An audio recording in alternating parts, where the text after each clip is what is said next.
প্রিয় ছাত্রছাত্রীরা, আজকের পর্বে আলোচনা করব তোমাদের উচ্চ মাধ্যমিক অর্থাৎ এই দ্বাদশ শ্রেণীর তোমাদের থার্ড সেমিস্টার এডুকেশন অর্থাৎ শিক্ষাবিজ্ঞান বিষয়ের সম্পূর্ণ সিলেবাস নিয়ে আলোচনা করব। তবে তোমাদের একটা ইন্টারেস্টিং ব্যাপার হলো তোমাদের সিলেবাসটা দেওয়া রয়েছে ইংরেজিতে। আজকের পর্বে তোমাদের সম্পূর্ণ পার্টি আমি বাংলায় আলোচনা করে দেবো। পর্বটি অবশ্যই তোমরা প্রথম থেকে দেখো, সিলেবাসটা তোমরা সম্পূর্ণ আগে বুঝে নাও। দেখো, প্রথমে আমি এটা ইংলিশ পার্টটা আগে দেখিয়ে দিই, তারপর তোমাদের বাংলায় সম্পূর্ণ আলোচনা করে দেবো। প্রথমেই বলি, এখানে দেখো তোমরা ফুল মার্কস 50 দেখতে পাচ্ছ, ভয়ের কোনো কারণ নেই।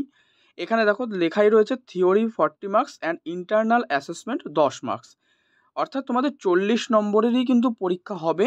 আর এই যে থার্ড সেমিস্টার, এটা সম্পূর্ণটাই কিন্তু তোমাদের এমসিকিউ কোশ্চেনে পরীক্ষা হবে। এবং এই থার্ড সেমিস্টারের প্রশ্ন কিন্তু বোর্ড থেকে প্রশ্ন করা হবে। তোমরা অবশ্যই পড়াশোনা ভালো করে তৈরি করো, রপ্ত করো সব। তোমাদের যদি কোনো প্রশ্ন সমাধানের প্রয়োজন হয় অবশ্যই কমেন্ট করে জানাবে। চ্যানেলে নতুন হলে সাবস্ক্রাইব করে রাখো। তোমাদের প্রতিটা বিষয় অধ্যায় ধরে ধরে কিন্তু আলোচনা করা হবে। প্রশ্ন উত্তরগুলো তোমাদের ফ্রিতে সম্পূর্ণ পিডিএফ আকারেও দিয়ে দেওয়া হবে। অবশ্যই তোমরা চ্যানেলে যুক্ত থাকো এবং তোমাদের প্রশ্ন থাকলে কমেন্টে জানিও। তো যাই হোক, চলো আমরা সম্পূর্ণ বাংলাতে একবার দেখে নিই। তার আগে এই পর্বটি আমি তোমাদের ইংলিশটা সম্পূর্ণটা একবার স্ক্রল করে দেখিয়ে দিই। এই হচ্ছে তোমাদের সম্পূর্ণ সিলেবাস।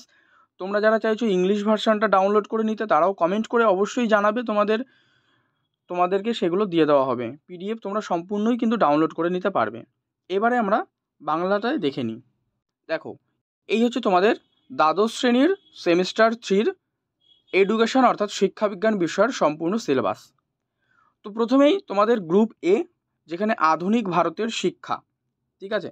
তোমাদের দুটো ইউনিট রয়েছে, এই যে গ্রুপ এ আর হচ্ছে group B. Group B A রয়েছে আধুনিক শিক্ষার সাম্প্রতিক প্রবণতা ও সমস্যা। এই পার্ট থেকে থাকবে 20 নম্বরের এমসিকিউ প্রশ্ন, আর বি গ্রুপ থেকে থাকবে 20 নম্বরের এমসিকিউ। সমস্তগুলোই তোমরা 4টে করে অপশান পাবে। গ্রুপ এর মধ্যে আবার একটা ইউনিট রয়েছে, দুটো ইউনিট রয়েছে। একটা ইউনিট কি? একটা ইউনিট রয়েছে ভারতীয় শিক্ষা ব্যবস্থার স্বাধীনতা পরবর্তী সময়কাল। তো এটা হচ্ছে ইউনিট 1। আগে বুঝে নাও, সিলেবাস বুঝতে পারলে তোমরা পড়তে কিন্তু আরও খুবই ইজি হয়ে যাবে। তো এই ইউনিট 1-এর মধ্যে কতগুলো ভাগ দিয়ে দিয়েছে, কি কি ভাগ দিয়েছে সেগুলো একবার দেখো।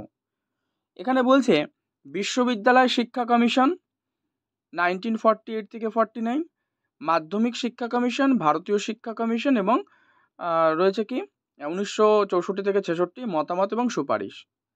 খ, জাতীয় শিক্ষানীতি 1986 এবং 2020 প্রধান বৈশিষ্ট্য। আর গ, নারী শিক্ষার সমস্যা, যেটা হচ্ছে এসসি এসটি ওবিসি ইডব্লিউএস, মানে এদের শিক্ষার সমান সুযোগ কিন্তু দিতে হবে সেই নিয়ে। এটা ইউনিট 1-এর গেল। এবার ইউনিট 2 দেখো। ইউনিট 2-তে বলছে মহান শিক্ষক এবং শিক্ষায় তাদের অবদান, যেটা ইউনিট 2-এ রয়েছে। তো এই ইউনিট 2-এর মধ্যে আবার ভাগ আছে, কি কি ভাগ আছে দেখো। রবীন্দ্রনাথ ঠাকুর, স্বামী বিবেকানন্দ, মহাত্মা গান্ধী, জ্যাক রুশো, ঠিক আছে, জন ডিউই, এই পার্টগুলো রয়েছে। এবারে দেখে নেব group B. Group B A রয়েছে আধুনিক শিক্ষার সাম্প্রতিক প্রবণতা ও সমস্যা। এটার মধ্যেও দুটো তোমাদের ইউনিট রয়েছে। ইউনিট 1 অন্তর্ভুক্তিমূলক শিক্ষা, আর ইউনিট 2 সবার জন্য শিক্ষা। তো অন্তর্ভুক্তিমূলক শিক্ষা যেটা রয়েছে ওর মধ্যে কতগুলো আবার ছোট ছোট সাব ইউনিট রয়েছে, যেমন এগুলো যে ভিন্নভাবে সক্ষম শিশুদের জন্য শিক্ষা, মানে এর অর্থ ধারণা ও শ্রেণীবিন্যাস এইটি। আর ভিন্নভাবে সক্ষম মানে বিশেষ প্রয়োজন যুক্ত শিশু। আর ক্ষয় যেটা রয়েছে দেখো, দৃষ্টি প্রতিবন্ধী, শ্রবণ প্রতিবন্ধী, অটিজম, ঝোঁক প্রতিবন্ধী, বুদ্ধিজীবী, মানে অক্ষমতা, বৈশিষ্ট্য এবং শিক্ষামূলক প্রোগ্রাম এটি।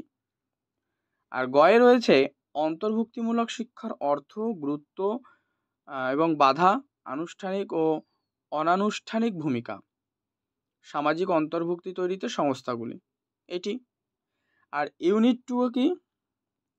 ইউনিট 2 বললাম সবার জন্য শিক্ষা, মানে এখান থেকে পড়বে তোমরা যেগুলো আর কি পড়তে হবে সিলেবাস অনুযায়ী।